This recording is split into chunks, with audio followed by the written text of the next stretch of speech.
नमस्कार मित्रांनो, स्टार प्रवाहावरील लग्नानंतर होईलच की प्रेम या मालिकेच्या पुढील येणाऱ्या भागामध्ये आपण पाहणार आहोत. गुरुजी हे सर्वांना 16 तारखेला खूप मोठं संकट येणार हे सूचित करतात. तेव्हा सर्वजण विचारांमध्ये पडतात आणि काव्य विचारते, गुरुजी नेमकं काय संकट येणार?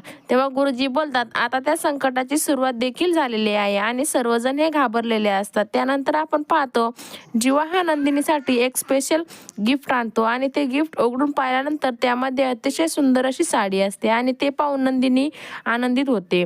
तर पार्थने देखील काव्यासाठी एक गिफ्ट आणलेलं असतं आणि काव्य विचारते यामध्ये काय आहे.